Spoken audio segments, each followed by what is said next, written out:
And we are live. Greetings, greetings, family. Sister Shanice here. I want to thank you so much for joining me again this Wednesday evening for the Sister Shanice show. We have an amazing show lined up for you. As you can see, we have joined by our young leader, Osmond Toure, and it is an honor and it is a privilege to have our dear brother Osmond Toure in the house. And, we're going to be joined quite soon as well by, our other panel members. So hold tight as they join us. And as you join us and you come into the chat, please let us know that you're in the house. Let us know where you are logging in from. Really want to hear from you. And I can see already we've got Edward Romain in the house, and he's saying, Osman, you're amazing. Ah, that's wonderful. Osman, would you like to say something in response to Brother Edward? Oh, brother, thank you. Thank you so much. Thank you. It says, thank you so much, Edward.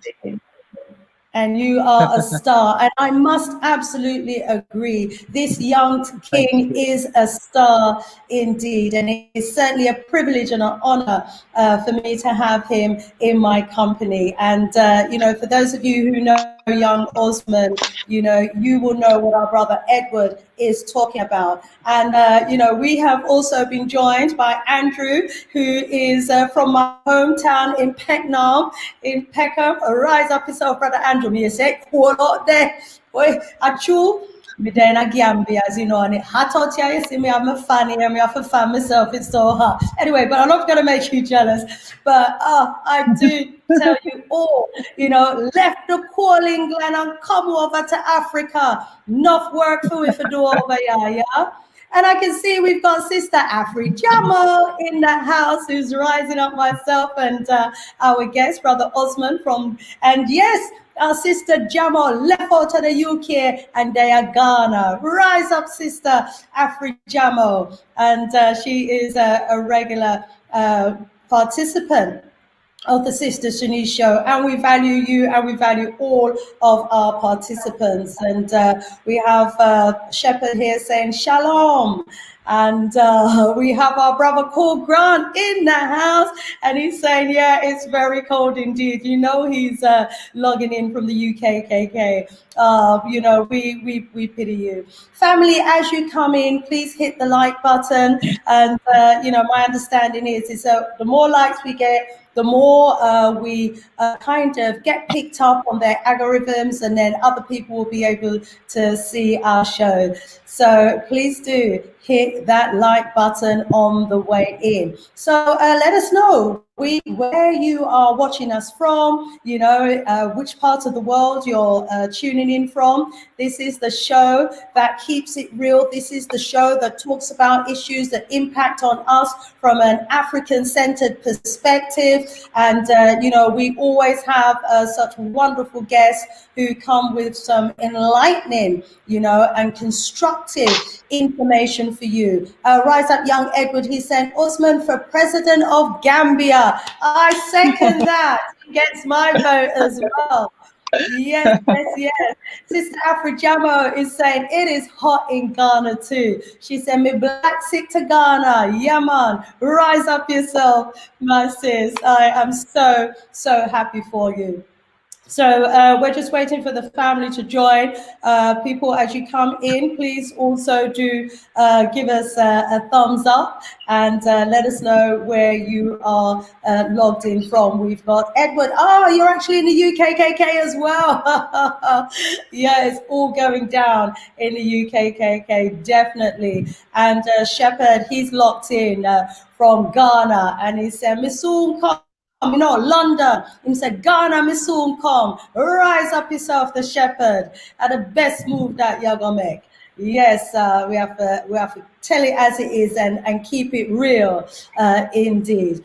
And I want to rise up our brother Osmond for being an on-time man. You know, there's something to be said. Hey, I just lost my brother Osmond. Well, as you know, sometimes the internet isn't as stable as we'd like it to be here in the Gambia, but we will, certainly be doing the best we can along the way. Here we have our brother Osman back live and direct with us. So thank you, family, for logging in. Those of you that were with us last strong, you will know that we had a really, intensive show. Wow. We had our brother Jammers, who was just dropping some gems. He is the one who deals with words and the etymology of words. We're expecting him to be joining us a little later today as well. And as you know, we also had Leader Baraka with us, who's very much a historian as well as a visionary. And he gave us a very insightful history. And I was highlighted for us as a people as well, the hypocrisy that we are dealing with as a people, where we still have at least 14 African countries paying France, for, the forced tax that they have to pay, that they call colonial tax. And we were talking about, the fact that there have been over 150 murders that have taken place in Africa, assassinations and murders of our revolutionary leaders. And we were talking about, the riches of Africa and how it continues to be exploited. And we were talking about, the stranglehold that the European countries have on our mother continent, and exploitation, and how our people continue to be impoverished, even though, Africa itself is such a rich, minerally rich country, resource rich country, and has, so much potential and so much human capital and resources. And, we talk about we talked very much as well about how those colonial countries continue to bleed Africa of its resources. And we're going to be continuing the conversation today because, we need to be having a perspective and a view about how we go forward, as Africans around the world, how we go forward. Earlier today on my radio show, I was talking to a brother from Spain, and he was telling us and explaining to us about the racism that our African brothers are experiencing in Spain.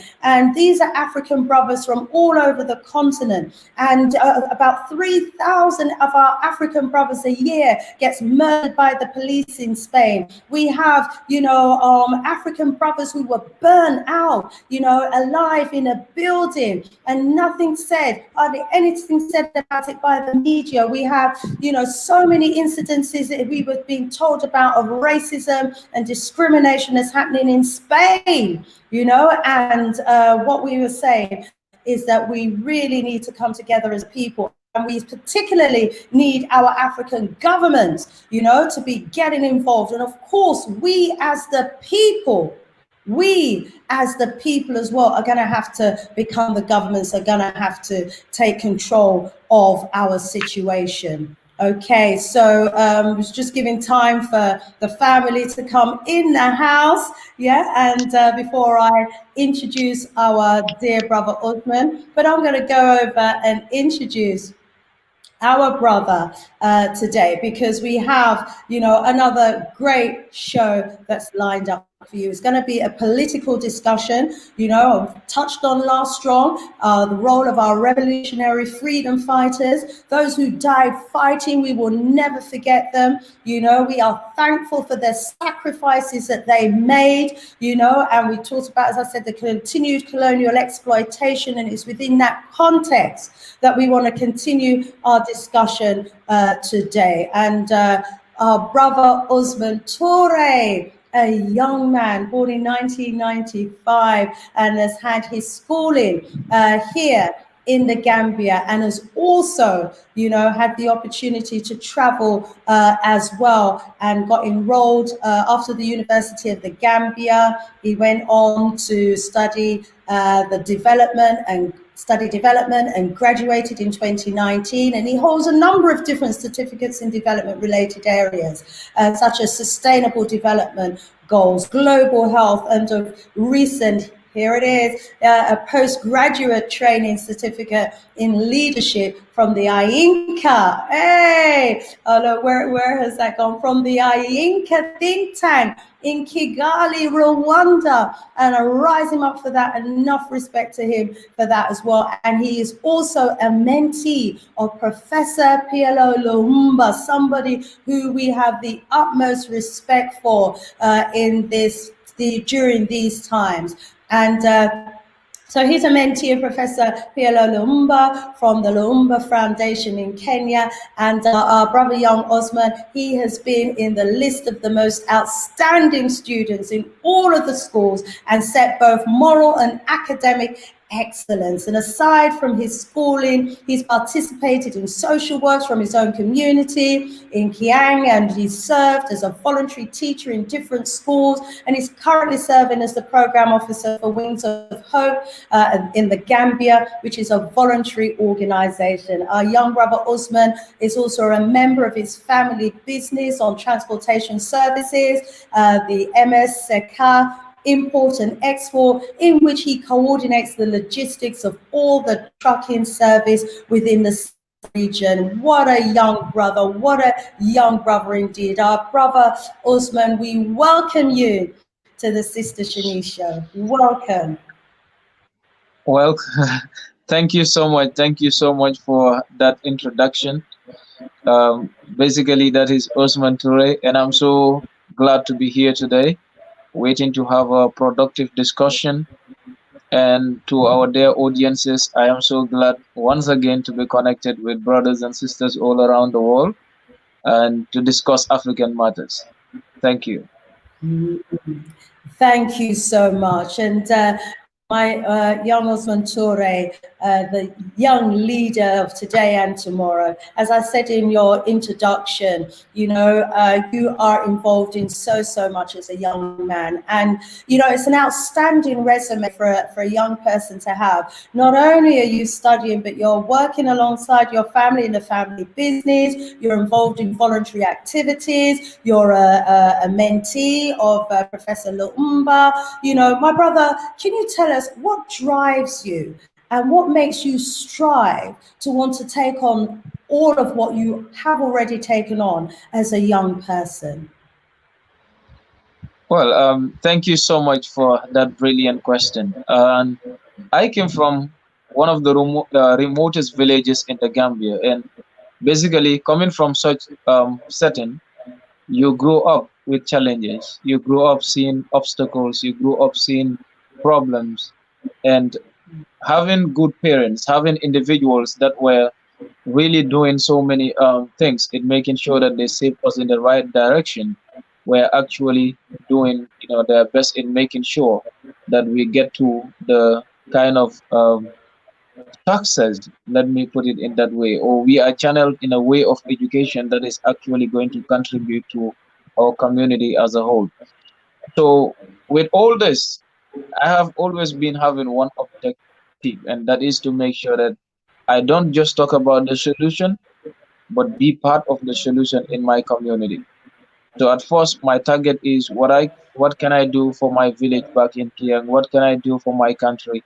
And now, just with that limited scope, at least today I can widen, my horizons more in thinking about Africa at large and what the African perspective should be versus the globe as a whole. So important. Thank you for that, my young brother. Being part, not just talk about the solution and talk about the problems, but being part of the solution. I hope that's certainly something that everybody watching this video today takes away with them. The importance for each and every one of us to be part of the solution. We all know what the challenges are. We all know what the problems are, but being part of the solution is critical. That is our role during these times. And so, you know, my brother Young, Osmond Toure, you talk about being part of the solution. Do you want to give us, from your perspective, a view of what you see as some of the critical steps that we need to be taking as a people if we're going to overcome some of the challenges that we're experiencing today? Basically, I think Africa as a continent has gone through so many things. Looking at it from, the coming into Africa by outsiders who came and imposed a lot of issues that were not in line with our realities and etc. We faced discrimination. We know what it means to be dominated in your own soil. We know what it means to be controlled by people in our own soil. So all this has been a big challenge.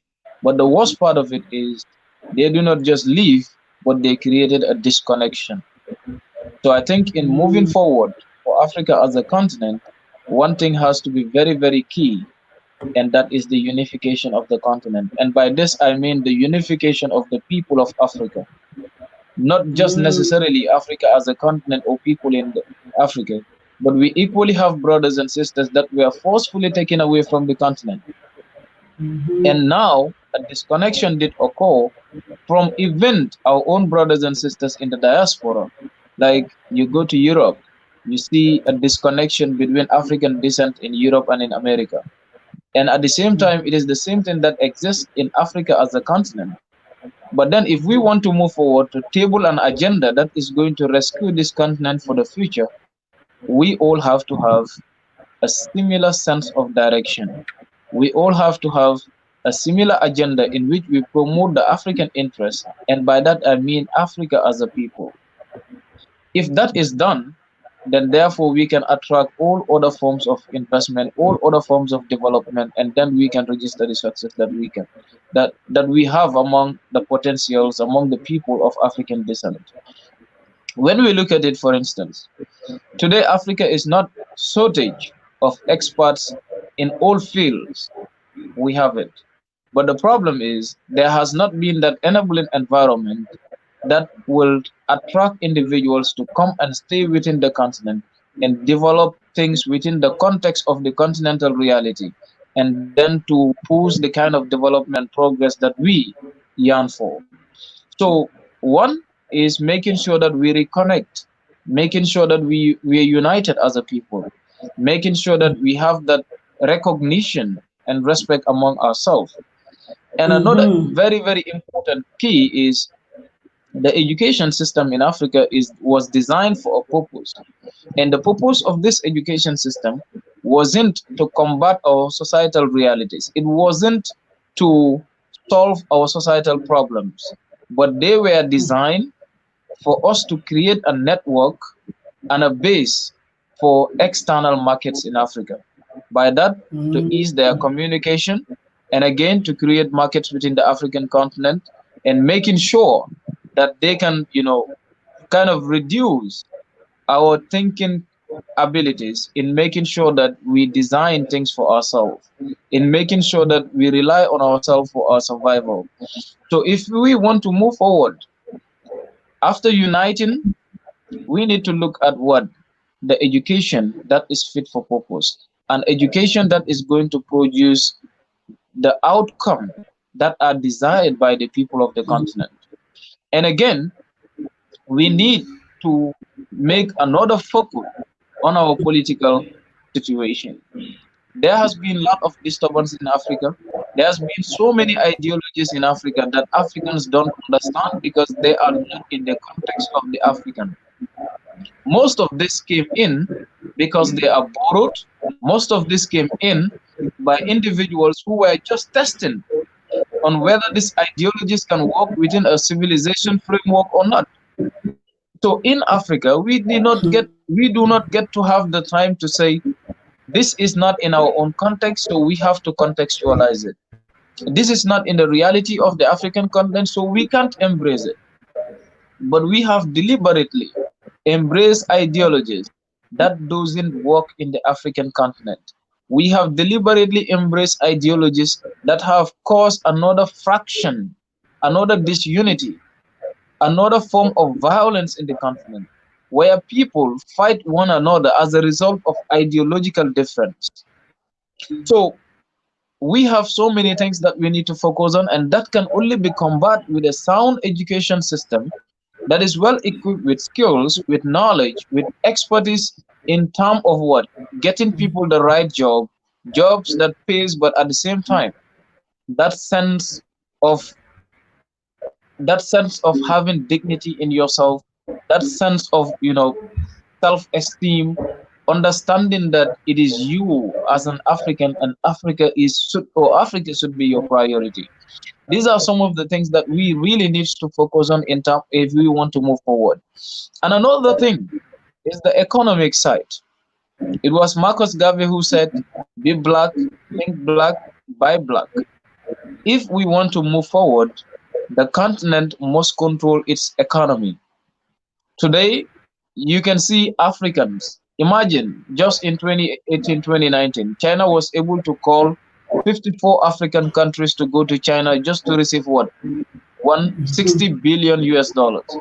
That 60 billion US dollars is just the amount of money that black Americans spend in small needs like buying cheese, buying chips, and etc. Why can't we create a collaboration that exists between Africa and its diasporians in making sure that we build financial institutions that are, financed by Africans themselves, and not necessarily having to rely on another country, on another institution, internally or externally, for them to give us loans with conditions that we cannot survive. If you look at it, the Western world, for instance, immediately after the Second World War, there were institutions formed. For instance, they form, different institutions in making sure that these were to help Europe recover from the Second World War. Now, they were to help Europe to recover from the Second World War, but at the same time, Africa was used as a ground.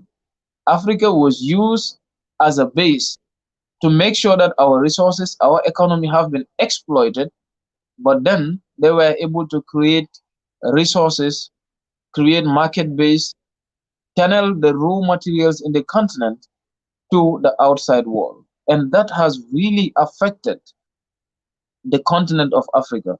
So when we want to move forward as a continent, it really needs a holistic approach, looking at the unification of the continent, looking at the education system that the continent needs to have, looking at the political arena, the political scope in making sure that what because kind of leadership, the what internet, what kind of we will be black as soon as possible. Okay.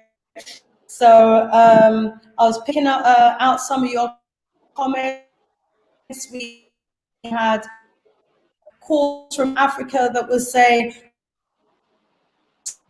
so wise. Absolutely agree with you.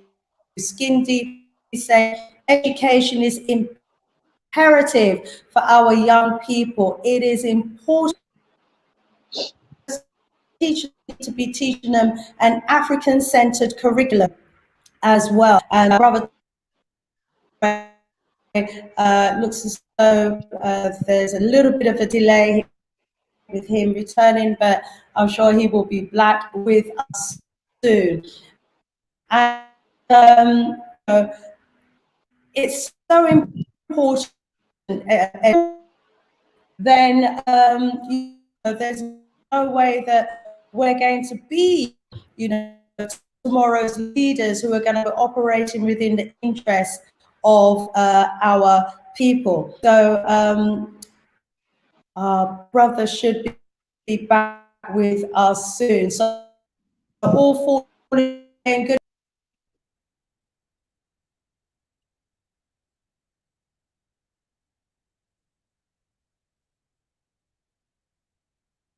yes.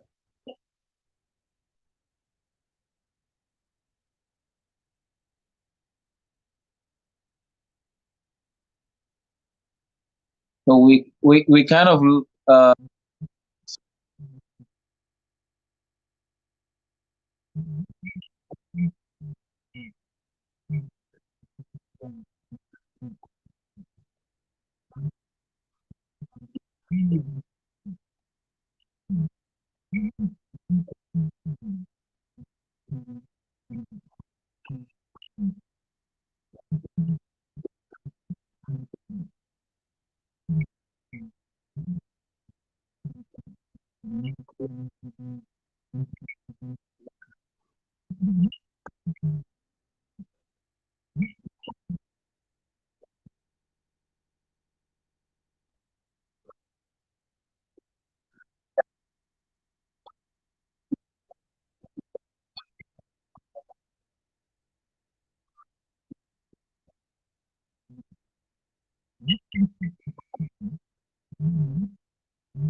Africans against Africa.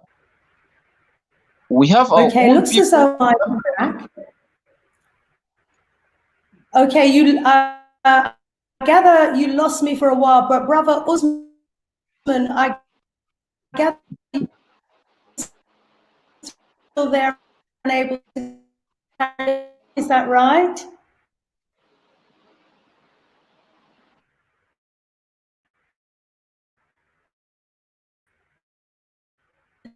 Okay, seems the problem with the connection is my end. But Brother Osman Toure, if you can, okay? So dropped out for a little while. Let me know in the chat. Uh, Brother Osman, as though I'd lost you as well, but hopefully you were able to still carry on. What was going on just then? We've got our jammers who is trying to join us, and we'll connect him.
Oh,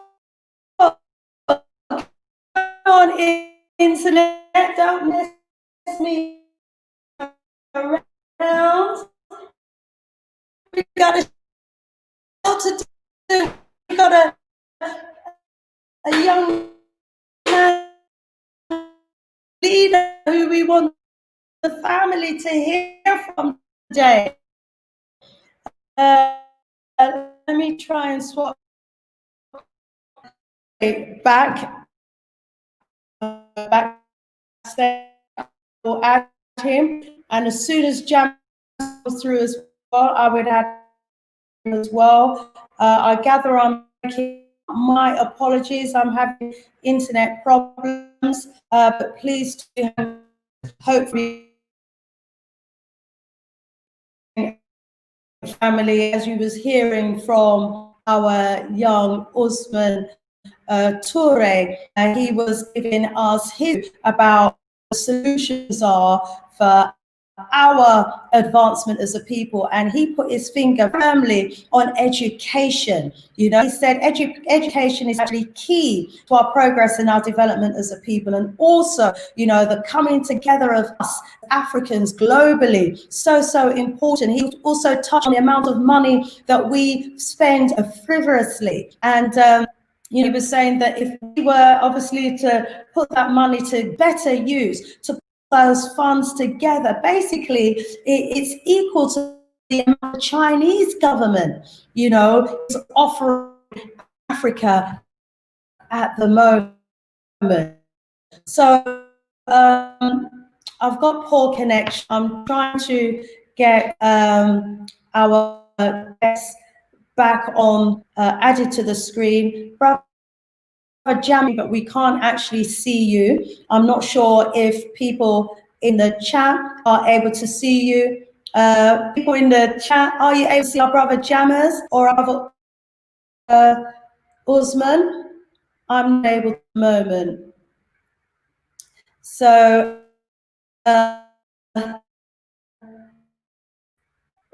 Andrew's telling me that the line is so bad. My apologies. I can only apologize on behalf of the communications people that we have here. But go anywhere as soon as we are able to, we are going to be coming right back at you. And son of Egypt is Arabized name. Remember, Arabs are the first to introduce slavery into Africa. Yes, they were indeed. And, you know, we have another comment in the house that says peace, power, love, light, unity to my A1 fam. Peace, love, light, back at you. Thank you for hanging on in there, and apologies again, Jay. This one says from all or down, we can hear you out. Bless up, Sister Shanice. Ah, fantastic. Glad to know that you can hear me. You know, it's spinning for Brother Osmond and Jammers, but I'm hoping that they're going to be able to come through soon. Able to see them. Oh, you can go. Fantastic. It's just me that's not able to see them. Well, I'm going to shut up and I'm going to allow you to hear from my guests. Brother Jammers, please introduce yourself to the family and take it away, Brother Jammers. I'd like to thank the family. I'd like to thank you once again. Hopefully you're there. Hopefully people can hear you. I can now see Brother Osman again, but I still can't see Jammers. Can you see Jammers, family? Right, I'm going to add Leader Bandaka, who's trying to come in as well. And I'm unable to see Leader to unmute themselves and to continue the show. And once again, I'd like to thank please unmute yourself and providing the platform. Because I gather that you're able to, and my fear is that you're overing me. Jammers, go ahead, Brother Jammers. Take yourself off mute and please go ahead.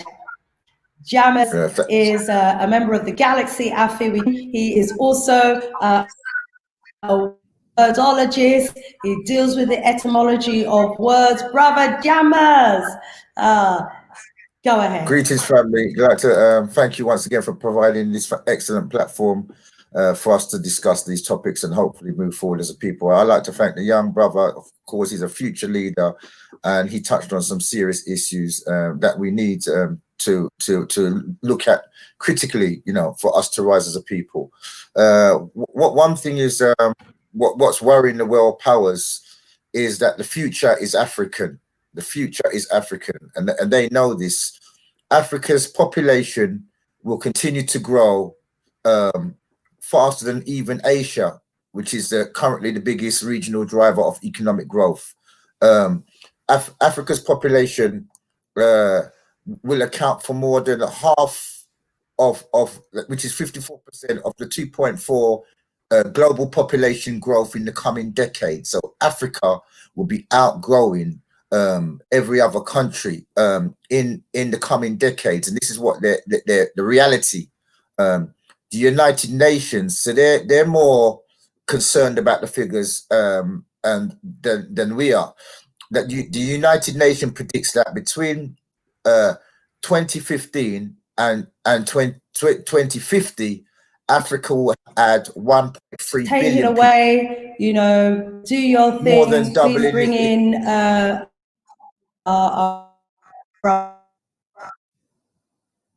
will do. Once again, Africa will add 1.3 billion people, more than doubling its current population of 1.2 billion. So Africa, as a 88% higher fertility rate than the world average, and improving child survival rates mean by 2050, 40% of under fives and more than a third of all children under 18 will be African. So once again, by 2050, 40% of under fives and more than a third of all children under 18 will be African. In to 1950, only 10% of the world's population were African. And this is by UNICEF, which is the United Nations Children's Fund, which is supposed to be devoted to aiding national efforts to improve health, nutrition, education, and general welfare of children. But really, they're just undercover agents who are supplying the figures. And UNICEF predicts that 2 billion babies will be born in Africa over the next 33 years. So in relation to the state of Africa, 93%, an overwhelming majority of Africans today have access to mobile phones, but less than 2/3 have access to piped water. 66% have access to electricity. 63% have access to tap water, but only 1 in 3 have sewage systems. So basically, Africa is growing at such a fast rate that 1 in 5 people will be African in the next 30 years. 1 in 5 people will be African. So now I'm going to I'd like to once again thank everybody. Sweet. Now I'll allow Mandaka, would you like to take it away from there, please? In the absence of Sister Shanice, thank you. Senai Mwari, giving thanks and praises unto Mwari Nyakusika, God, the creator of the universe, through Mutima Mukuru, our great ancestors, for blessing us to come together through this forum to deliberate on issues affecting our beloved mother continent, Mama Africa, and her children on her soil and spread across the globe. Can I just say Kwanzaa yenu iwe na heri to everyone listening? In other words, have a happy and fruitful Kwanzaa, or should I say, I hope that we are all having a happy and fruitful Kwanzaa, because this, of course, is the 4th day of Kwanzaa when we observe the 4th principle of the Unguzo Saba, which is Ujamaa, which means cooperative economics. And so we, based on this particular principle, the affirmation is to build and maintain our own shops and stores and businesses and industries together and profit from them together. I just wanted to open with this Kwanzaa backdrop, because it is estimated that some 40 million people globally celebrate Kwanzaa. So this time of the year, some 40 million Africans around the world are synchronized in their observance of this 7-day Pan-African holiday and festive celebration, celebrating the African family, the African community, the African culture, and African history. So it is indeed a blessing to be here and a joy to be an African. And I sincerely apologize for my tardiness this evening. I did send a message to Sister Shanice to say that that due to unavoidable circumstances, we were going to be somewhat late. It's a joy to be in your presence again, Brother Jammers, I must say. And I was sort of hearing the breakdown. I've been tuned in for the last 5 minutes or so before I started speaking. So most of what went before, I did not hear. So I'm not sure if I can really fully take the cue from what has already been said. I think I would probably need a summary. Now, can I just also acknowledge my young brother, whose name I have not committed to memory yet, but Sister Shanice did inform us that we would be blessed with the presence of our young brother, who I understand is a protege of Brother P.L.O. Lumumba. And Brother P.L.O. Lumumba is well known to many, many activists around the world, including here in the UK. And I certainly have been following his works for at least 5 years. It may have been, significantly more than that, but certainly at the very least, 5 years. And I am so inspired by my beloved brother's work and his commitment, and by the fact that he was born in the same month and the same year as myself. In fact, I'm a couple of weeks older than him. I think he was born on the 17th of July and I'm born on the 4th of July. And he was born in 1962, so was I born in 1962. And I have to say, my beloved brother, I would need to be reminded of your name, but I have to say that you look somewhat like Brother P.L.O. Lumumba. You sure you're not related to him by close blood? You look like a younger version. So the future is indeed looking bright. Tendai Mari. So let me pause there for the moment, if I may. I'd love to be introduced to my brother again, if that's possible, and it would be good if I could get a sense of what has gone before. Tendai Mari.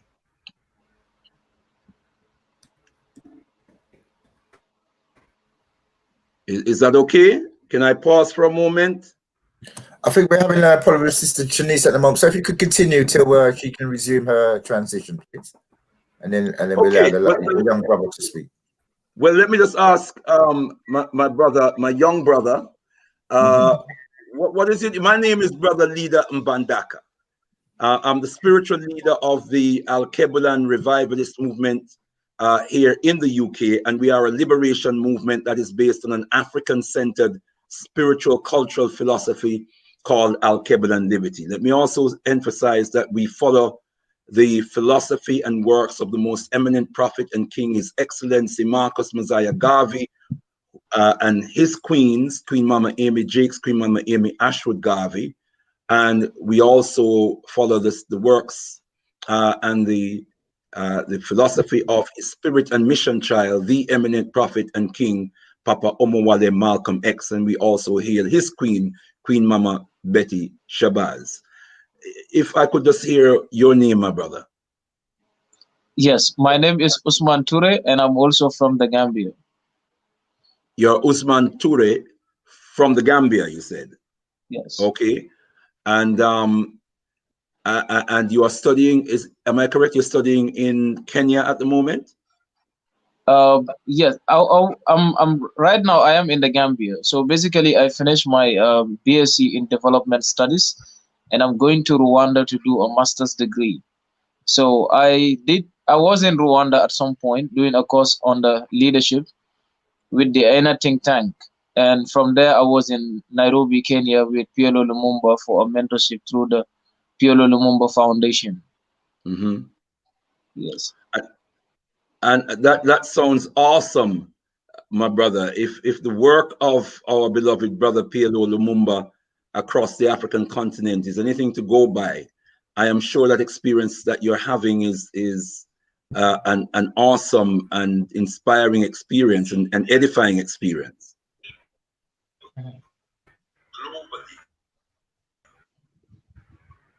Are you hearing me, Brother Toure? No, I can't hear. Oh, Brother Jamas, it doesn't look like Brother Toure can hear me. I don't know if he's able to hear you. Yeah, no, yeah. Perhaps if you No, it seems like you can ask. I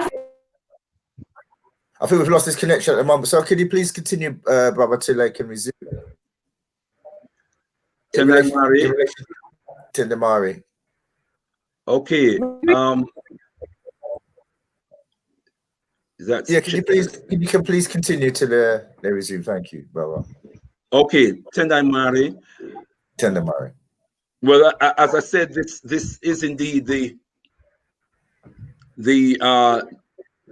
season of Kwanzaa, where we observe our 7-day festivity from the 26th of December to the 1st of January, and that we're celebrating our African culture, our African community, and the African family.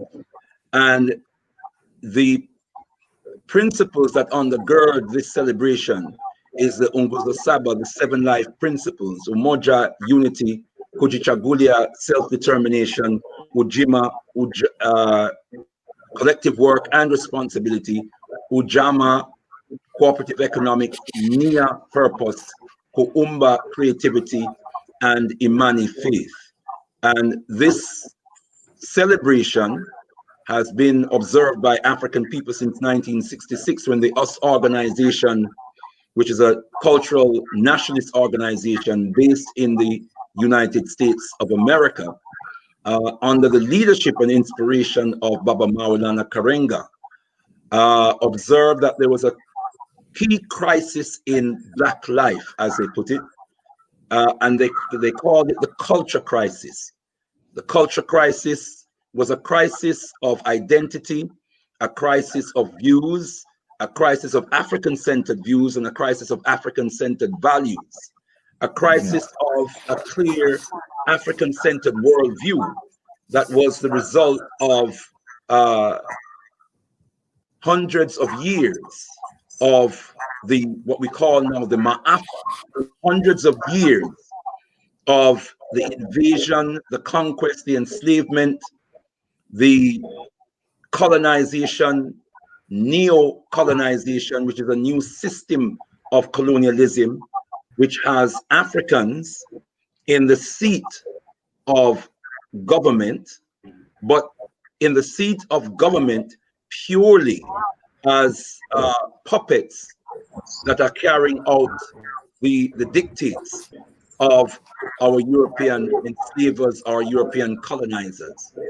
So they traveled to the motherland, to the African continent, and studied our culture there, studied our celebratory traditions, and distilled it into what is today called Kwanzaa. So it emphasizes for us the importance of Kwanzaa, as Baba, as one of our great freedom fighters, Amilcar Cabral, emphasized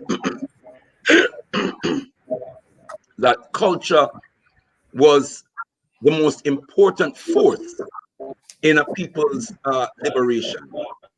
The need for us to reclaim our culture cannot be overstated, because it is in our culture that we develop our understanding of our true identity as a people.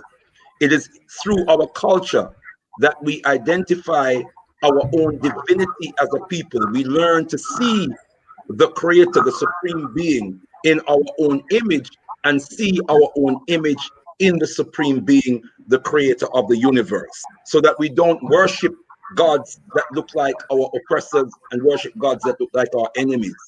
This is a problem we have even on the African continent today, where we are worshiping, as Bengo says, worshiping, chasing gods that are not our own. And that's my apologies, family. Tendai Mwari, I can hear Sister Shanice's voice. My apologies, family. I'm not sure what's going on. My internet is stable. I'm not sure if someone is speaking you right now, brother. Yes, I can see you, but I can't see anyone else. Are you able to see Brother Osmond and Leader? Yes, we're ready to talk. I'm just doing some really Here. Can you continue, please? Tendamari. Tendamari. Blessed. I really want to build on the foundations that have already been laid in terms of the discussion. So if I could get a sense of what has already been discussed, what has already been said, then I'm quite happy to make my contribution to moving the discussion forward. I think we just I touched on how fast Africa is growing as a population, and by 2050, 1 in 5 people will be African. You know, the birth rate is 88% higher than average. So just by birth rate alone, this is the real dilemma that the so-called Westerner has with Africa. That by its own, just by being African and just by the resources of the land, it's expanding at faster than that rate than the Western world. You see, so and now with the so-called COVID pandemic, you know, it's decimating the West more than it is Africa. So the future is Africa. The West is almost addicted to what happens. A place that has no resources is addicted to a place that has resources. So the future is Africa, and this is where we have a young brother who is studying leadership, because I think in Africa, literacy, as the young brother was saying, is only 34% of Africans are literate. So this is why the young brother you know, is essential for the future of Africa. And would you just like to interject and let Brother Mbaka know what you were speaking about earlier? Okay, thank you so much. So basically, as I was just saying, I came from a challenging environment, in a sense that I came from one of the remotest places in the country. So when we talk about challenges, these are things that I have been looking at since I was a very, very young kid. Now, in moving forward, Africa have been suffering a lot from outside invaders, be it the Arabs, be it the Asians, be it, you know, the Americans, be it the Europeans. But then the issue is, when is this continent going to be liberated? When we all attained flag independence, many Africans jubilated and were like, okay, now we are fine to go on our own. But what we failed to realize was that the white man was no longer present, but then they instilled their own institution using our own education system as a continuous process of their exploitation, dominance, and control. Today, when we go to school, we are not equipped about an African reality, but we are equipped to learn about things, thoughts, ideas, philosophers, you know, ideologies forwarded by Western thinkers at the same time, making us to believe that those are the things that work. So to some extent, as a result of difference in ideology, we have seen Africans fighting one another. As a result of political differences, we have seen Africans fighting one another. As a result of religious differences, we have seen Africans fighting one another. As a result of tribal differences, we have seen Africans fighting one another. So there exists a big disconnection, not only in the African continent, but equally within Africans, African descent, living outside of the continent.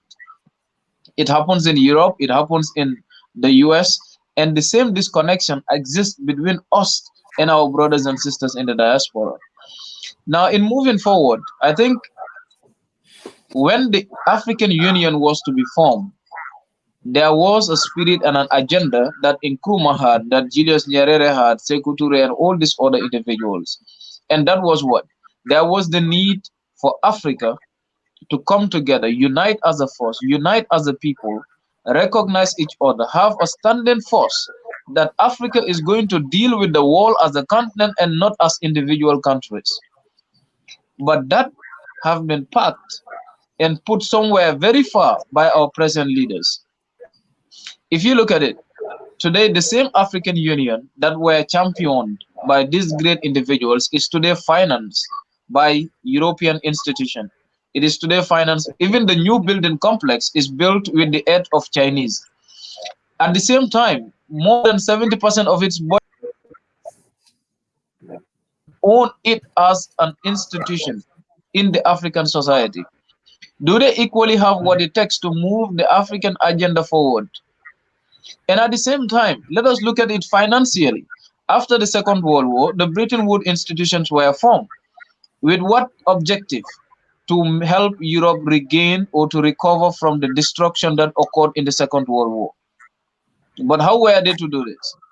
With the aid of the US government, of course, a plan was put in place. But what comes next? There was the need to get raw materials from the African continent to go and feed growing industries in the West.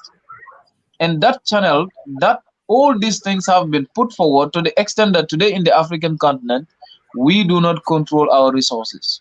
We do not control the core of the African economy, but instead they are owned by investors who are not necessarily Africans, at the same time, not living in Africa. So what we really experience is capital flight going on. You can see many beautiful sites, many beautiful hotels and etc. in Africa. Who owns them? The money doesn't stay. There is the need for us to have a collaboration between Africans and the diasporians in making sure that instead of going to rely on the IMF for financial support, instead of going to rely on the World Bank for financial support, which were built for another purpose, not in the progress of African continent. Instead of going to China to look for financial support, why not we build that co-relationship, that cooperation that exists between Africa and her brothers and sisters in the diaspora, asking them to come in, making it easy for them to acquire citizenship, and giving them an enabling environment for people to come in and then invest in the continent, come with skills, with knowledge, integrate in the African society, and then create an African market. Now we have the African Continental Free Trade Agreement, which is a milestone in regional integration. But then, to what mechanism, what are the methods, what are the negotiation procedures that are going to make it easy for tariffs within the African continent, in making sure that road networks are built that connect each and every African country, in making sure that investors don't have to deal with Gambia as a country, but you deal with Africa as a whole. And how do we make sure that these investors are not foreigners, but are Africans? So a lot needs to be done. First, it is coming together as a people, and that is exactly what Marcus Garvey said. He moved around Europe, he moved around the US, and he said there was the need for Africans to come together. But first, we must focus on two things: self-reliance, self-upliftment. We must make sure that we produce and own things financially to rely on ourselves as a race. And another thing was making sure that we have self-upliftment, and that is socially being recognized, being accepted, being, given the respect that every individual deserves. Today, many Africans are suffering in Europe, they're suffering in Asia, they're suffering in the US. That is happening because Africa as a whole don't have a power that it control an influential status in the global system. If Africa, for instance, today was a veto power in the United Nations, if Africa today as a continent could influence policies in the US, if Africa today as a continent could influence decisions in China, will Africans be discriminated in those societies? It's of course no. But these are the core things that Africa as a continent lose. And in moving forward, we must grab them one by one. We must rescue ourselves by coming together as a people. We must focus on our education system by teaching individuals, young people, realities of the African continent, civilization of the African continent, history of the Africans, in making sure that we rely on ourselves. Again, Marcus Garvey once said, any leadership that teaches an individual to depend on another race for survival is a leadership that will enslave you. And that is exactly what goes around today in Africa. We go around seeing our own leaders bowing before what? Outsiders. For what reason? Africans are suffering because the leaders in Africa are not necessarily here representing the Africans. And I read this other book, Todaro and Smith, in Development Economics, that when these individuals left, when outsiders left, like the Europeans and etc., post-colonialism, what they did is to build comparador groups. Africans who behave and think like Africa, but then they are imposed on us to accomplish a specific task that is in the Western interest. So we have individuals that have been given guidance through leadership, through training, have written so many literatures within the African societies, have left so many materials that we could have relied on in making sure that we rescue this continent. But today we are not. One of the greatest writers, in my view, Walter Rodney wrote a book, How Europe Underdeveloped Africa, which was very, very key in the 70s. An argument and a line of debate that African intellectual, African academic institutions today really need to revisit, look into his predictions, look into his line of argument in making sure that we have some comparative public policy, developing development agendas which are in the realities of the African continent. We are sorry to say, but today it is the UN, it is the financial institutions like the IMF, the World Bank that dictate what policy African countries adopt, because they give them small loans and said this is how we want the implementation to be. We take in policies from them, we take in advices from them without putting it into context. An Eurocentric economic view, Eurocentric models doesn't work in Africa. And all financial institutions internationally were built in a monopoly of Western knowledge. Africans must save themselves by making sure that we design things for ourselves, create market within the African continent, give leaderships and leaders that we can take as reference of, like the likes of Garvey, we've talked about the like of Nkrumah and others. We have so many individuals that we can look up to. And again, down to the education system, the market system, making sure that we do things based on the African way. And then we can promote the African interest and African development forward.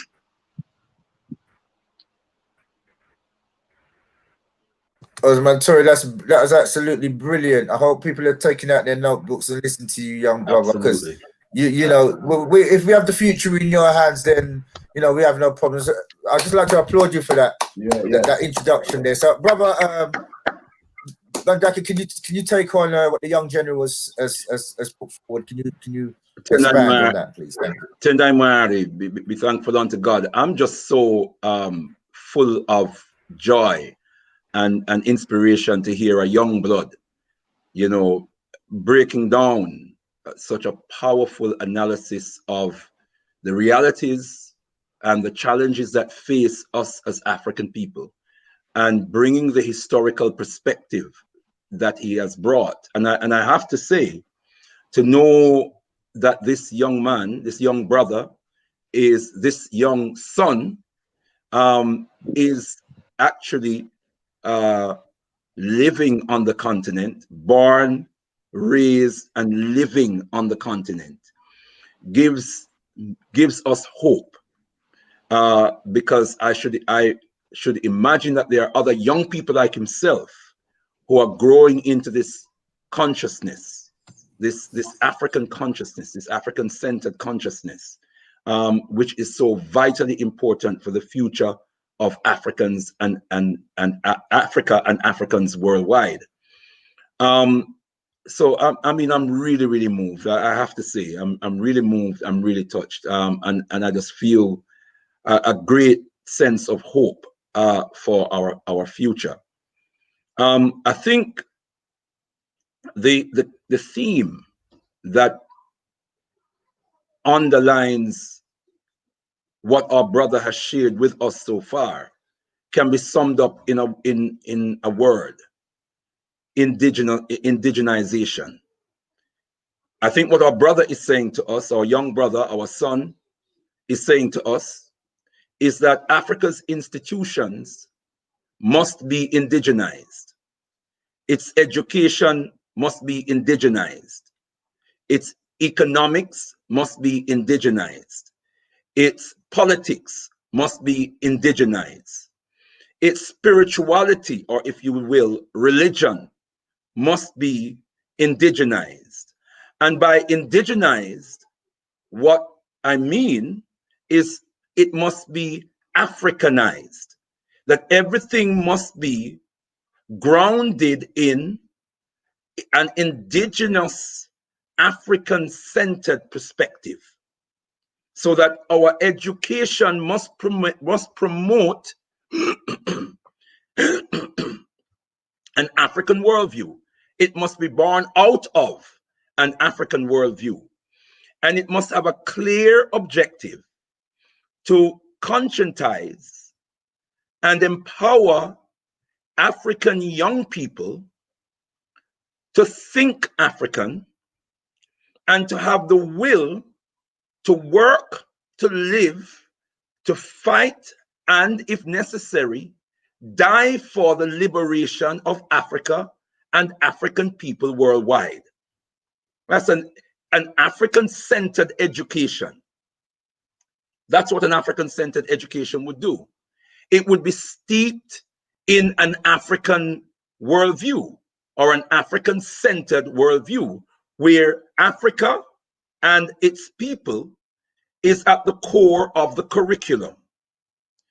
That the curriculum is expressed, and the African student or pupils are being instructed in African languages. That's also key. It's interesting, Brother Jammers, when you mentioned a statistic earlier on. I think you said 34% of the African continent is literate. But literate in what? Literate in the English language, literate in French, literate in Portuguese. What about Kiswahili? What about Yoruba?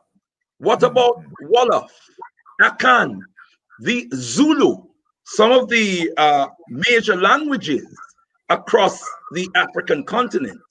We have a great Baba, an erudite and distinguished Baba, an academician, a warrior scholar by the name of Professor Kwesi Pra. I wouldn't be surprised if our young brother is familiar with that name. He's, amongst other things, a linguist. And he is, as we speak, developing a lingua franca for the African continent, having studied our African languages, and recognize or observe that there are but 8 or so language systems across the African continent, of which there are derivative dialects. Much of what we call separate languages are derivative dialects of these 8 language systems. And he believes that it is possible to create a continent-wide language for Africa and Africans. Now that's crucial, because just like the Chinese, this is what the Chinese did. You know, we talk about Mandarin as a generic a lingua franca for the Chinese, but the Mandarin is made up of a variety of different dialects. But this has been distilled into a single linguistic expression, which is part of the mechanism for uniting the Chinese people. And that unity is steeped in their Han civilization, which goes back over 2,000 years ago. But over 90% of Chinese recognize this foundation and identify with this foundation as the civilization out of which their culture developed. So this is what we need to do as Africans on the African continent. And so the education has to be indigenized. If it's not indigenized, then it means it's a colonial education. And so we have to decolonize all, not just our educational system now, but all of our institutions, as was alluded to by our young brother. We have a problem with all our institutions, you know, be it our legal institutions, our educational institutions, science and technological institutions, social welfare institutions insofar as it exists, our healthcare, all of our institutions are colonial institutions. They are all remnants of colonialism, vestiges of colonialism that are designed to maintain the supremacy of the colonizer and the interests of the colonizer. It is designed to promote, preserve, and protect the interest of the colonizer. Let's be clear about that, so that the biggest challenge that faces us as African people is to decolonize our institutions, to indigenize our institutions. Before we can indigenize, decolonize, and indigenize our institutions, we have to decolonize and indigenize the African mind, because this has been messed with thoroughly for hundreds of years through those same institutions that are there and designed to promote, preserve, and protect the interests of those who are our historical oppressors, our historical enemies. That's the big challenge that faces us as African people. The economic system on the African continent, again, is designed to promote, preserve, and protect European interests. They're not designed to liberate Africans. You see, when we talk about economics, we're not just talking about shops and stores and it doesn't start there. It includes an analysis of all of that, but it doesn't start there. Economics does not begin with shops and stores and businesses. It doesn't just begin with that. It doesn't just begin either with industries. Economics begins with ownership of the factors of production. Now, very often we hear discussions on economics, and we talk about money, and we talk about business, and we talk about, sometimes we even talk about industries. Not very often, but we talk about money and we talk about businesses and how we can become more financially intelligent. Yes, we need to be more financially intelligent. But money is a medium of exchange. It is a medium of exchange and a method of measuring wealth. It in and of itself has no value. Economics and the discussion of economics has to begin with who owns the factors of production. Who owns the land? Who owns the labor? Who owns the resources of the land? Who owns the who owns the genius of the human beings who are on the land? So who owns their labor? Who owns their ingenuity? It has to begin with a discussion of ownership. Who owns the factories, the machinery? Who owns the capital that is invested in the African Development Bank? Who are the investors? Our brother talked about the IMF and the World Bank, but what about the African Development Bank? How much of that do we own? Or is it the saying, he who pays the fiddler calls the tune? So who are the main investors in the African Development Bank? Because they are the ones who own the bank. I hope brothers and sisters are with me. So we have got to get to grips with this issue about ownership, but it has to begin with owning our own minds.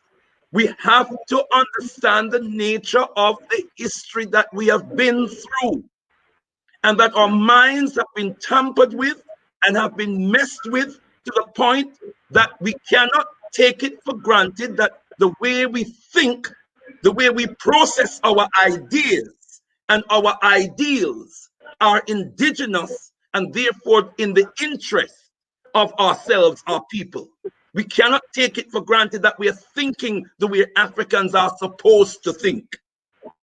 And if we are not thinking, as Papa Omowale Malcolm X would tell us, that our thought controls our actions. How we think will determine how we act.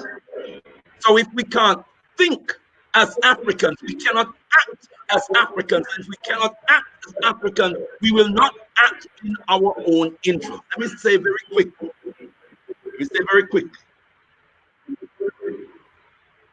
I'm a Garveyite, unashamedly.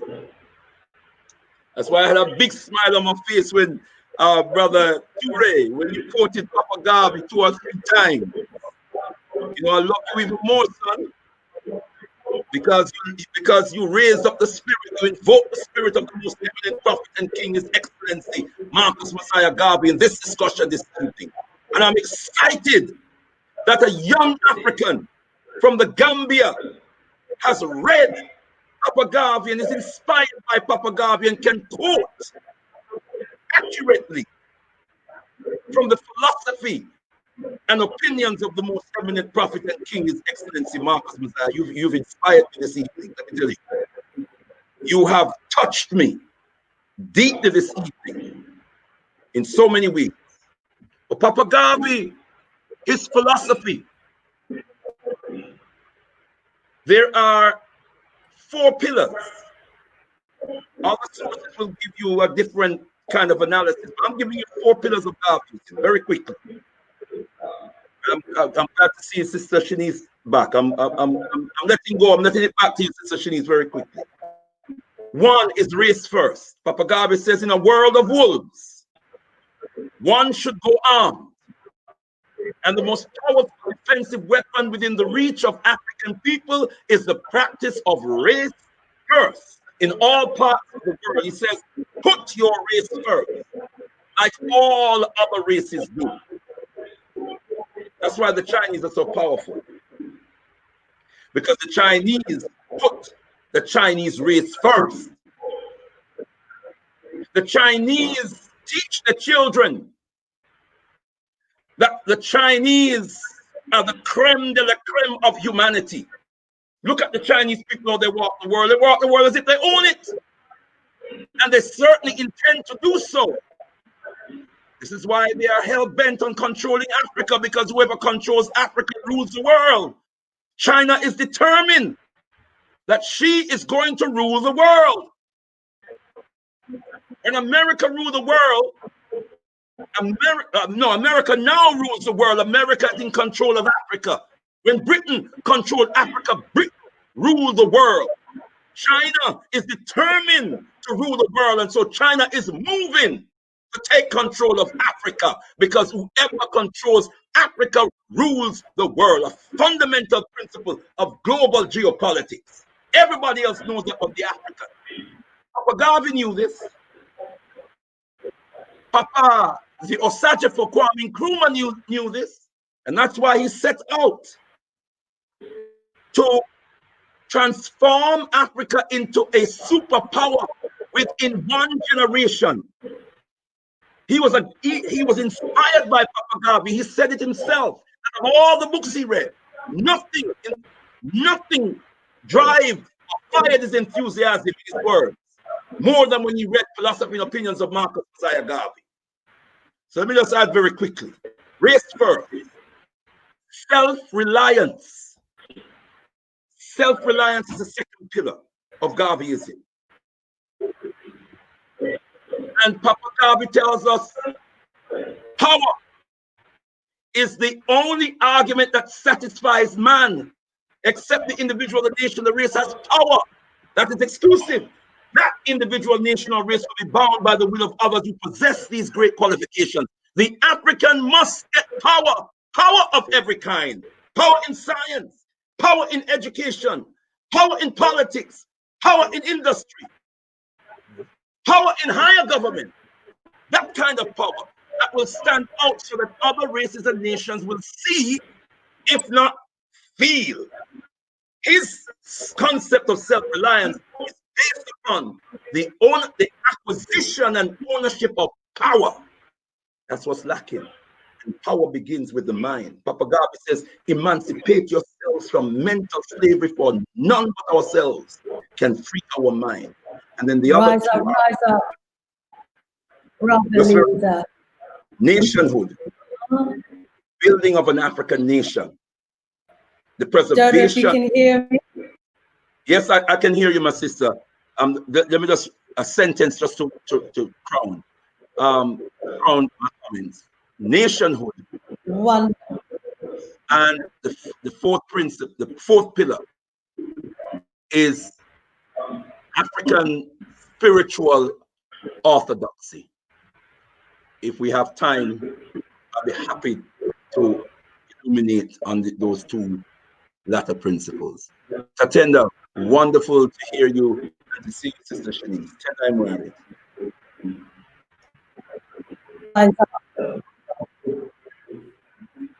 That you have been continuing without me. I can see from the chat that the discussion has been blazing tonight. I'm going to have to watch back this screen for myself so that I can get the gems that I've been missing. So Brother Jammers has done an excellent. Brother Jammers has done an excellent job in deputizing in your absence. Let me just tell you that, Sister Denise. So we have Brother Jammers to heal for keeping the thing going. Rise up. Thank you for your contributions. Thank you so much, Brother Jammers. Absolutely awesome. And I've been getting little bits here and there, but I haven't heard you, Brother Jammers, and I know when you're ready, you can drop some bombs. I just need you to drop something for me now. Then we're going to go back to Osmond Toure, who I know is going to have to leave us soon. He did let me know at the beginning of the screen that he would have to depart before the end. And I want to hear more from him as well before we go. And then we'll go back to our brother leader.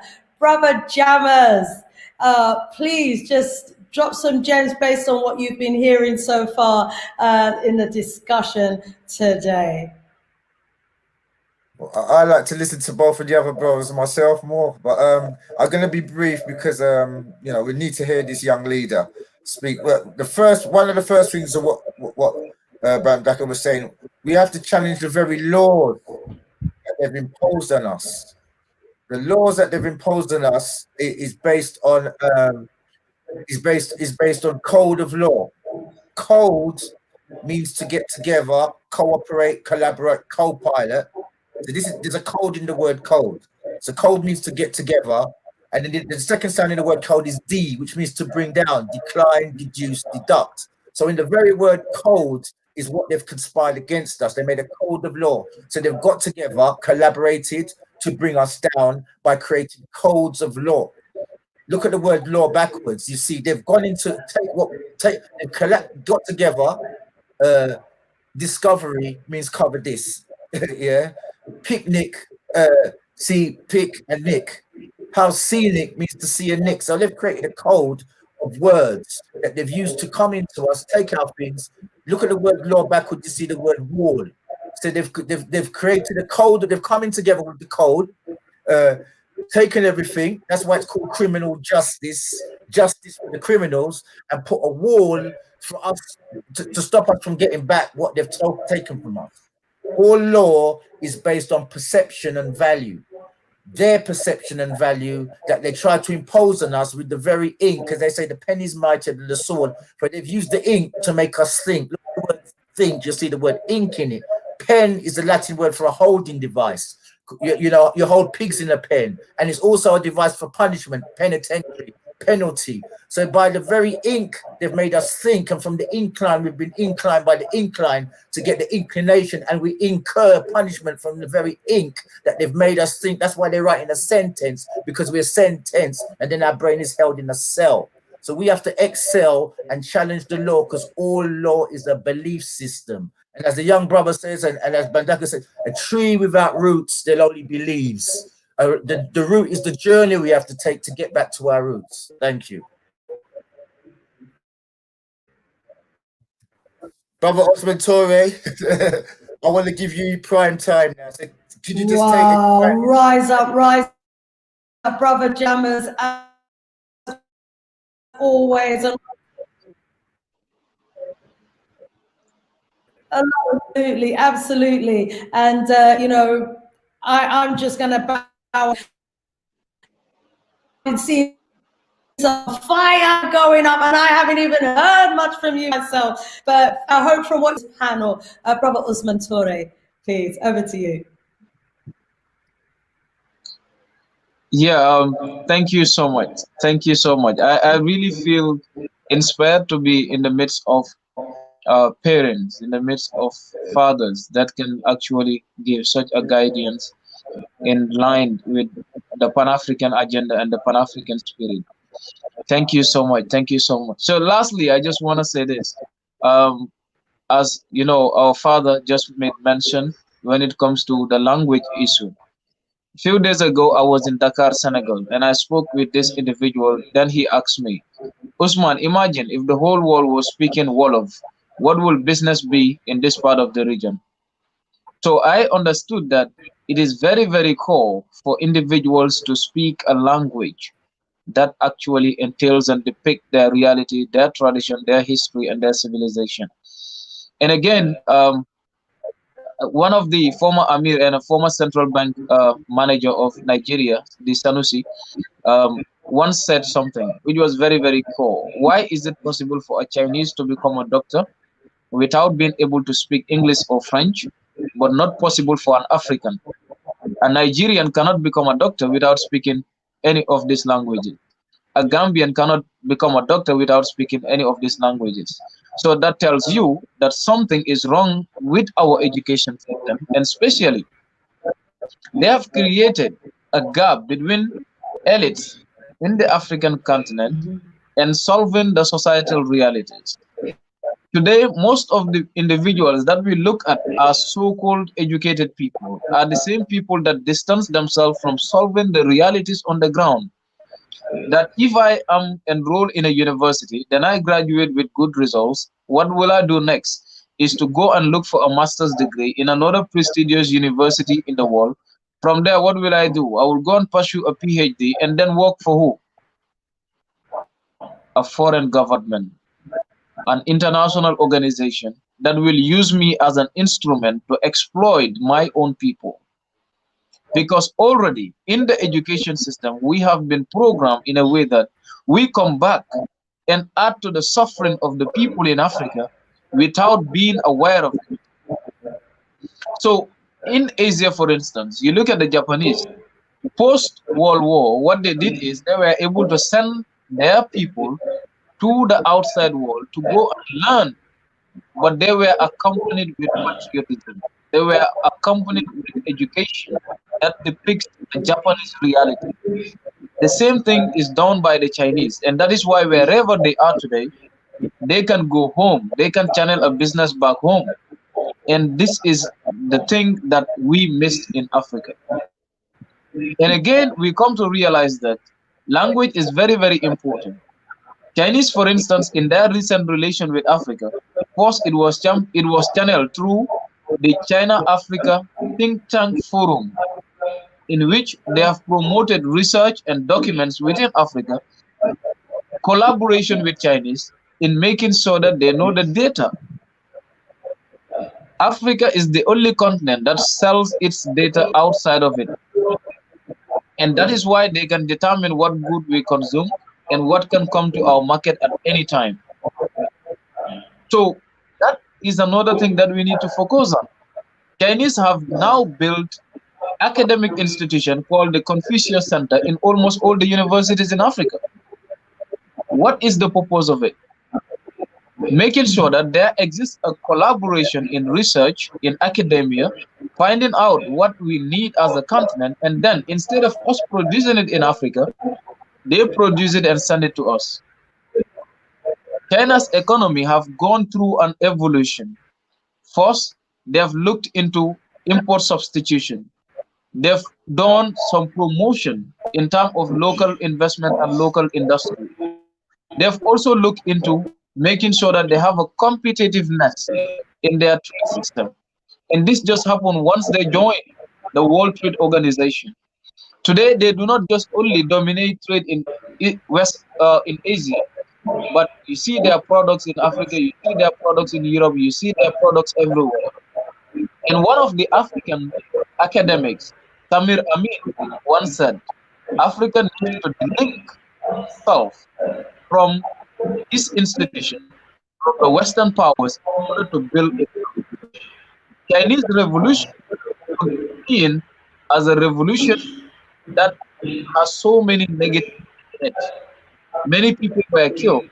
A lot of things were done in a way that it doesn't accompany, it doesn't go with international laws and whatever.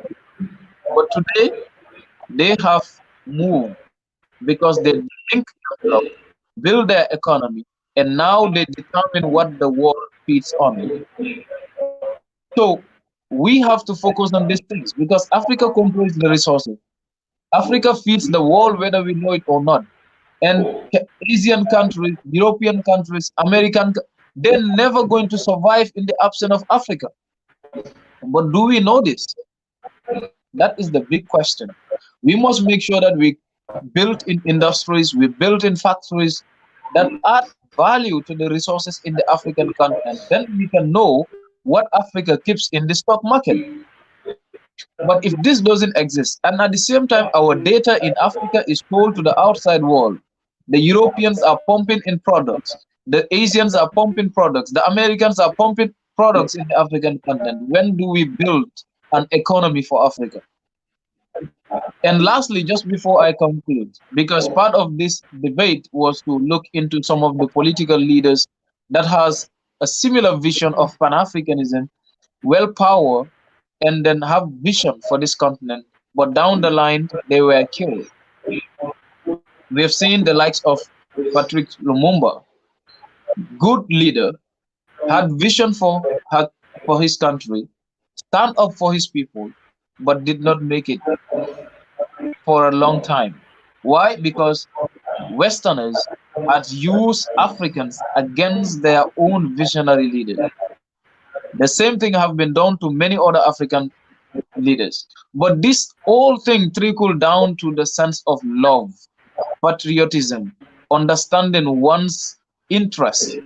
Because in most cases, if we are not patriotic, if we don't know our history, if we don't know our interests as a continent, we can easily be manipulated.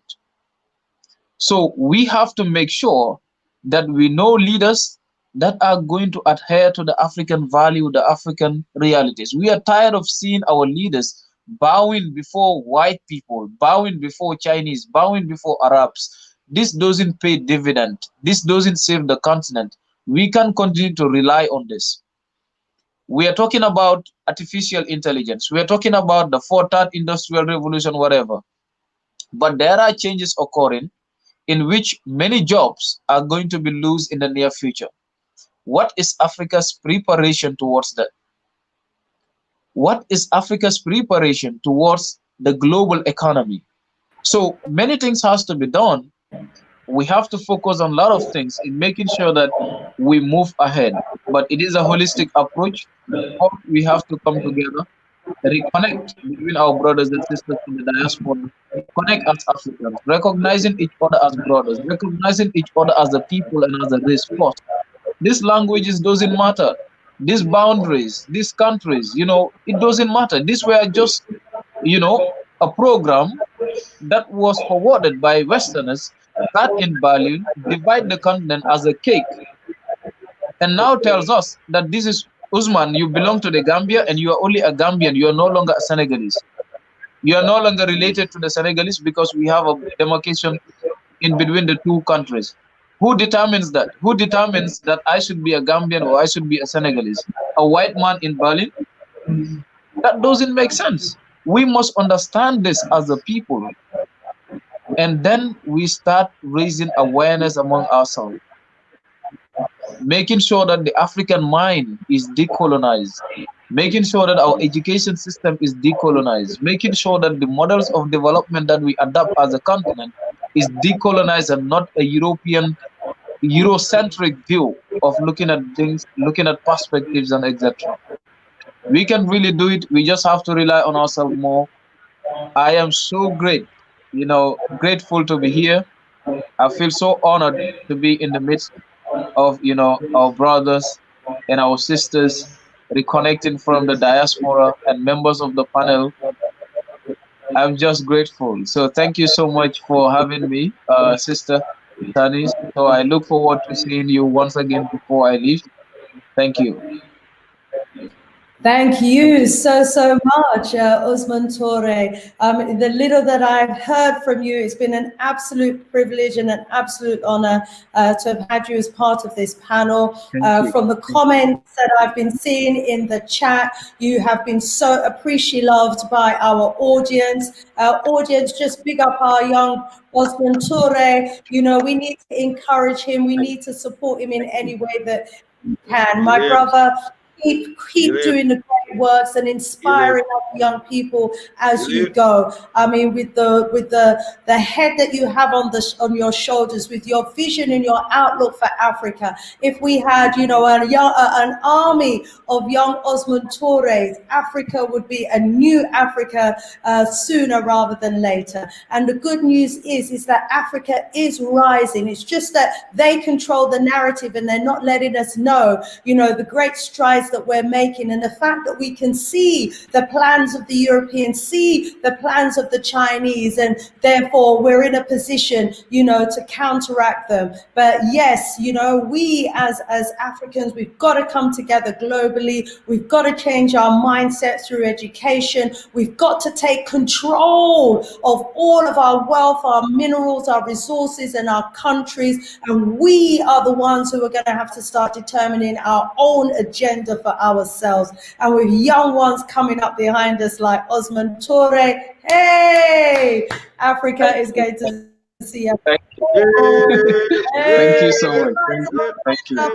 We love you. And we thank Sister Juliet as well for making the link. Sister Juliet of Black Sea, we thank you so much. One love, more power, and more strength, Brother Osmond Toure. We hope to have you back in the future when I have better internet connection. More love. More love. Thank you, sir. Thank you. Brother Jammers, I want to thank you for keeping the stream going as well. Brother Leader Bandaka, thank you so much while I have been away. But, let me not get in the way because I'm sure it's just been great without me anyway. Brother Leader, you wanted to go back and talk about the fourth pillar. Let me bring you back in and then we'll go over to Brother Jammers and back to you again, Brother Leader. Brother Leader. Tatenda, my sister, Asante Sana, thank you very much. And welcome back, as we say, and thank you so much for bringing this brilliant young brother on. He is such an inspiration.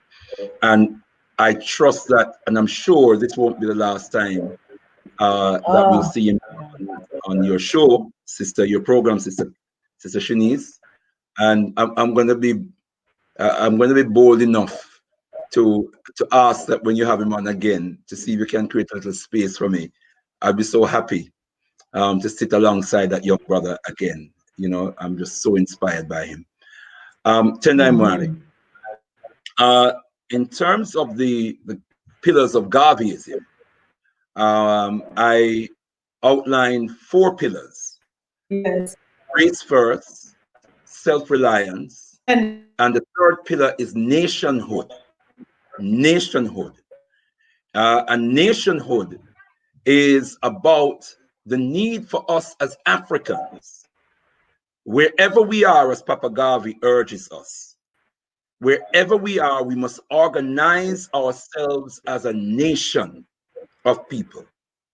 He said, no race is free until it has a nation of its own system of government, its own order of society. He says, never give up this idea. He says, never be always satisfied to live under the nations of other people, because they will always use us for their own interest. And so we must understand the concept of nationhood. The concept of nationhood is about a nation is a people organized as a sovereign entity. When you are a sovereign entity, you have the power to command and to determine your destiny. No people can dictate to you, whether politically, economically, scientifically, technologically, in any way, shape, or form, militarily. When you are a sovereign people, you think with your own mind. You stand on your own feet. You see with your own eyes. You hear with your own ears. No one can dictate to you what you see, how to perceive, how to vision. It comes naturally from our uchat, our third eye. In our movement, we have a ceremony of a naming ceremony. And one of the rituals in the naming ceremony is awakening the uchat of the newborn child. Awakening the uchat means that we are opening up the third eye of that newborn baby. This is an ancient African ritual.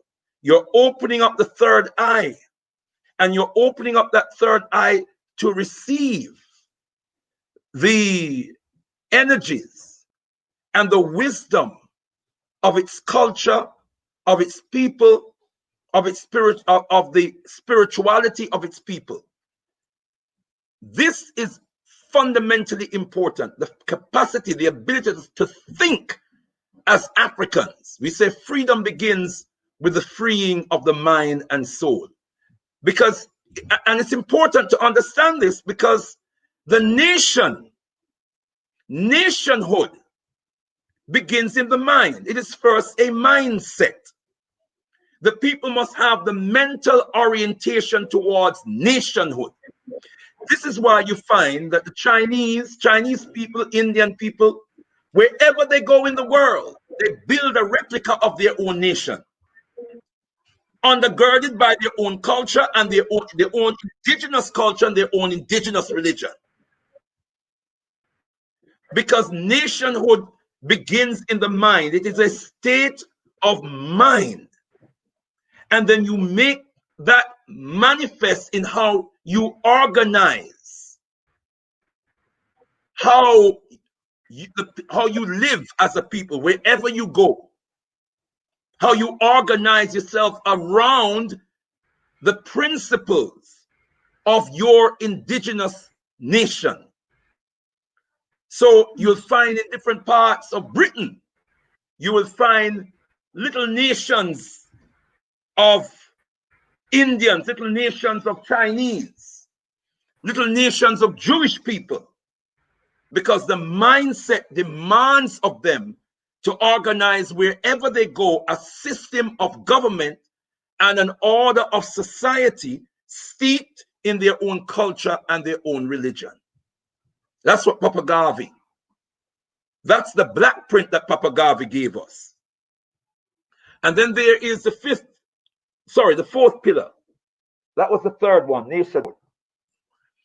The fourth pillar is, as I said, African spiritual orthodoxy.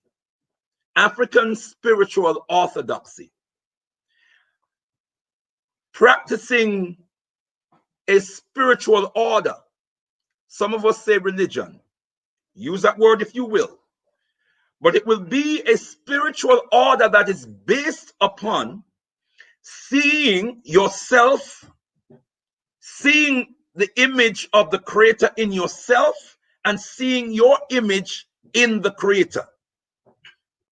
So when you contemplate, when you think, or when you contemplate in the realm of the divine, in the realm of the supreme, you see an image that reflects your own image.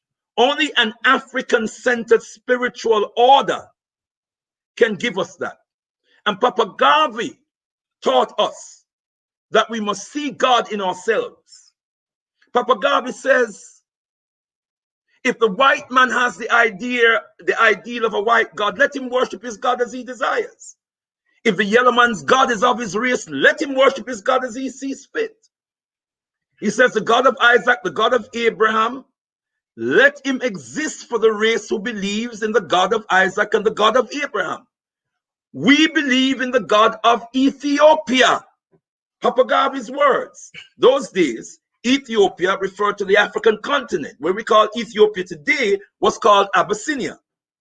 Ethiopia then referred to the entire African continent, which is what the Greeks called it when they came onto the African continent and saw black-skinned people. They called us Ethiops, which in the Greek language means people of burnt faces. Ethiops, burnt faces, people of burnt faces, because they saw the blackness. And we're talking about blackness in them. We're talking about deeper than where you see from me right now, right? Deep blackness, because we our whole beings are bathed in this biopolymer called melanin, which is secreted from the pineal gland, the master gland, which is in the center of our brains and which controls our whole glandular system. That is the gland that secretes the melanin, which is the most powerful chemical that is distributed throughout our bodies. That's why 80 to 90% of the African pineal gland is active. In the Europeans, the expert tells us it's less than 20%, and in many of them less than 10%. And that's why we are so different in nature and orientation. I hope brothers and sisters are hearing me. So African spiritual orthodoxy is seeing the creator in our own image and seeing our image in the creator and worshiping that creator through our own cultural modalities, using our own African rituals, understanding the power of our African rituals, understanding our connectiveness with the divine, which means that we are by nature creators.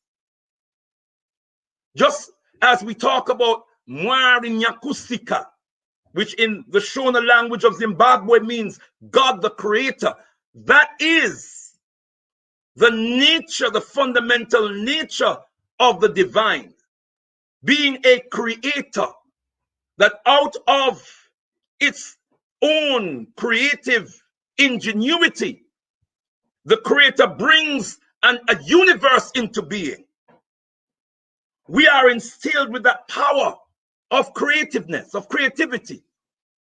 If only we knew it, and if only we were ready to unleash that. There was a time when we did that, brothers and sisters, and the whole world visited us in Africa and bowed down to us.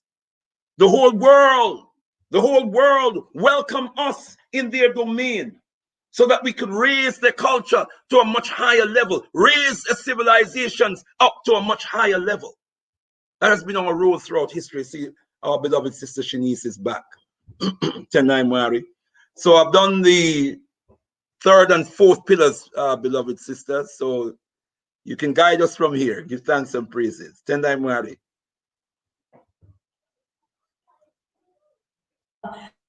Tendai Mwari, thank you so much. I'm going to have to watch the show back to catch all of what I've been missing. Thank you so much, leader. Let me bring in Brother Jammers.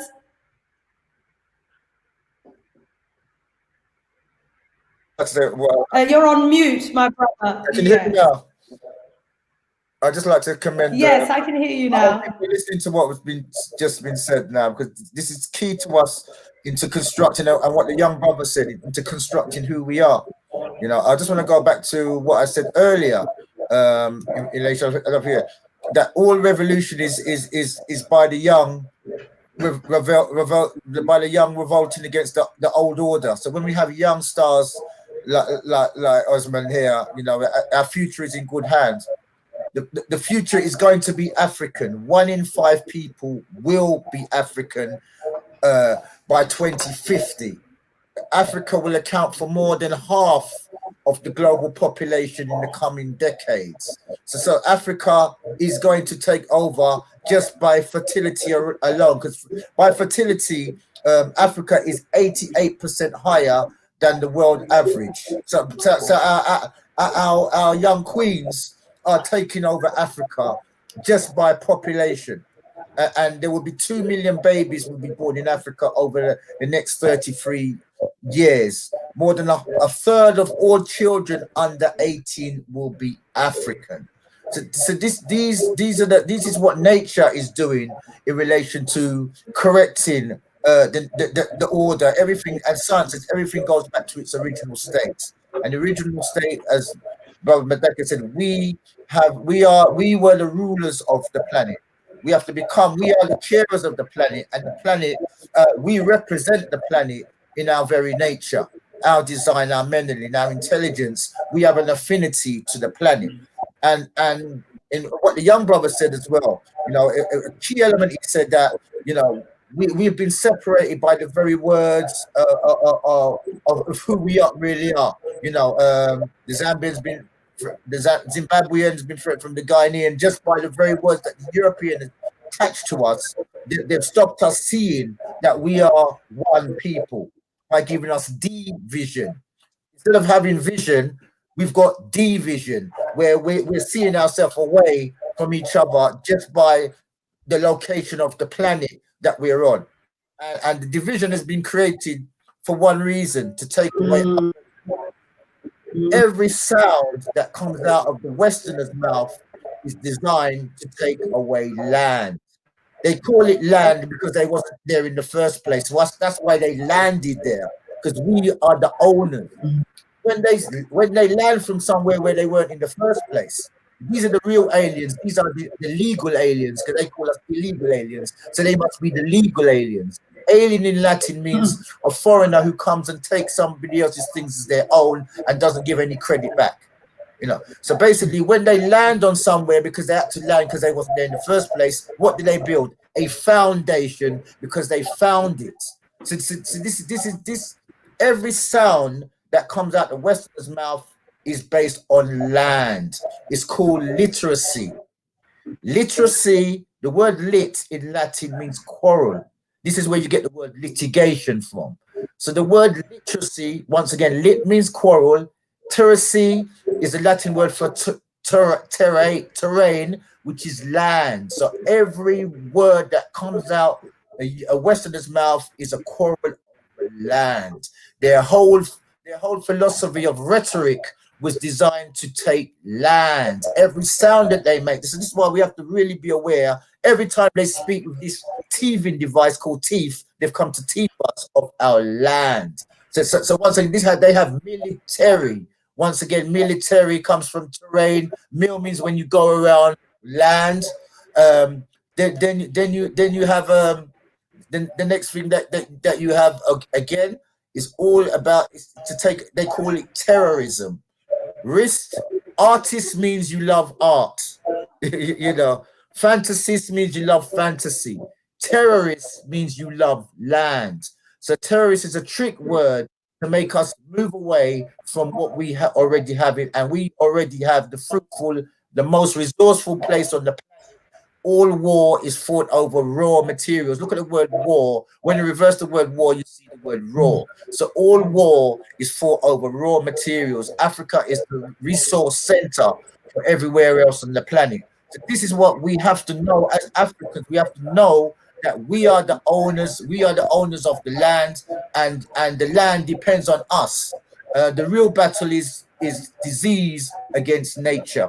And we are nature. They are the disease. That's why they call themselves German, the man of disease. The next part is a spiritual battle. So I'm going to hand it over to Brother Mandaka. But this is a key element, that the battle is for us, and we are going to expand anyway, whether they like it or not, through nature. Thank you.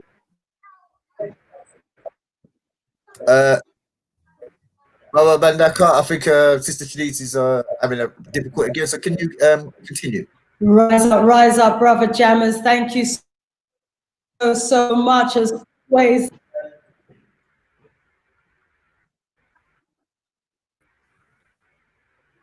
Sister Shanice, so can you continue till she interjects again, brother?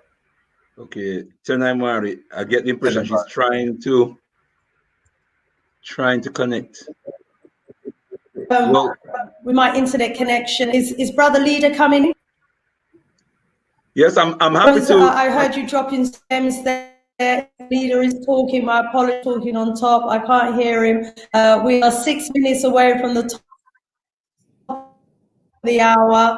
Brother Leader, if you're not talking, please do go ahead and share some final words with us this evening. Yes, Tenai Mari. This is a very, give thanks and praises. This is a very, very important reasoning session that is taking place in the midst of our Kwanzaa celebration 6260. And I emphasize again, as I've done in previous shows, that this is the year 6260, based upon a calendar, the solar calendar, which we upgraded, not invented, we upgraded 6,260 years ago, which means that this calendar was invented, and I can say at least 2,000 years prior, the original solar calendar. And so when we talk about the year 6260, we are redefining time and space, which is another act of power, the power to define. And that is part of what we have to discipline ourselves to do. Again, name the days of the week, naming or identifying, chronologizing the year, and identifying what year we are in and what time period we are referencing. Using our own frame of reference is extremely important. We, as our young brother, Brother Toure, was speaking about the great African leaders who were displaced from their positions as presidents, leaders of heads of state, leaders of nations. Juxtaposed against that was the implementation of puppets, of agents of the oppressor in their places. And that's why I'm very worried about the state of the African continent today, because the legacy of that is still with us today, and we need to study this and understand it. Our young brother, I wish he was still here, comes from the Gambia. And we know, for example, the president of the Gambia is one Ali Bongo. Ali Bongo is the son of Omar Bongo, who was the president of the Gambia for over 40 years before he died. I think he died 2008 or 2009, Omar Bongo. And he was an agent of the French government. He was loved by the French government. In fact, if we look at the history of Africa, what we see as you know, alongside the displacement of progressive African leaders, scrupulous and progressive African leaders, we saw the longevity of sellouts. We saw the longevity of agents of neocolonialism who were put in place. Some of them were actually responsible for were implicated in the toppling of our progressive African leaders. So we need to understand this, that we see in the Gambia legacy Absolutely. continuing. We see the same thing in Togo, where we have Toure. Okay. Someone said you was about the president of Gabon. Say again, my The sister? president of Gabon and not the Gambia. There's messages in the chat to say that you. Sorry, Gabon. I'm sorry. Did I say the Gambia? The president of Gabon. Gabon. Yes, I'm sorry. I'm sorry. Yeah, not the Gambia. Yes, you are. That's correct. That's correct. My mistake. And we. Sorry.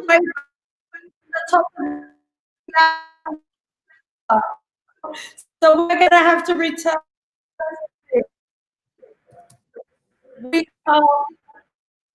We are okay. We're one way now of today's panel discussion. Wow, it was on fire without. I'm gonna have our brother Jammers as always. Oh, a privilege to everyone in the chat who has been watching. We thank you so much.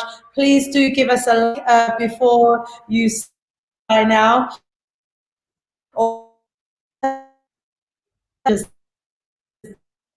take it away anyway. So thank you, family, so much. Just in case you didn't hear, Sister Shanice would just like to thank everybody. We'd like to thank you as well. Brother, you got any final words for the family before? No, that correction, I'm grateful for. It is absolutely correct. Yeah, I just got my wires crossed. For some reason, when the young brother said the Gambia, I had Gabon in my head. Right. But yeah, yeah. But I was going to speak about other African countries, including the Gambia. But we'll leave it there. Let me just give thanks for this opportunity and just remind brothers and sisters that we are in the middle of our Kwanzaa season, 6260. So that as we close out from this program this evening, I hope that we're all going to return to our Kwanzaa observances in our homes, and those of us who are engaged in community Kwanzaa activities, we wish you well. There have been some online Kwanzaa activities. This has been a great evening for all of us, especially because of that young brother who was brought on from the Gambia, who is studying in Rwanda, I believe, but who has also done some leadership studies under a great African who is representing Pan-African vision and is all over the internet, and whose work I have been following and whose pronouncements I've been following, Brother P.L.O. Lumumba. Just tap that in, P.L.O. L-U-M-U-M-B-A, Lumumba. If you haven't yet, it's worth listening to this brother. Giving thanks and praises, as I always close in the words of the most eminent prophet and king, His Excellency Marcus Messiah Garvey: unite, organize now or perish. Rise, you mighty African people, for you can accomplish whatever you will. Africa, to the God of Africa be the glory. Tendai Mari. Thank you very much, Brother Jammers, for deputizing. Tendai Mari, I'd like to thank you once again for your fantastic contribution. Also, the young brother and Sister Shanice and you, the family. Once again, you have to prepare to die to live sometimes. See yourself. Every animal on the planet sees itself as a spider sees itself as a spider. Antelope sees itself as an antelope. The only problem with us, a bee sees itself as a bee, but too many of us, if Dr. Abbott is here, want to be somebody other than who we really are. So I'd like once again to thank the family, and more strength, more power, Vodum to each and everyone. Thank you. Tendamari. Tendamari.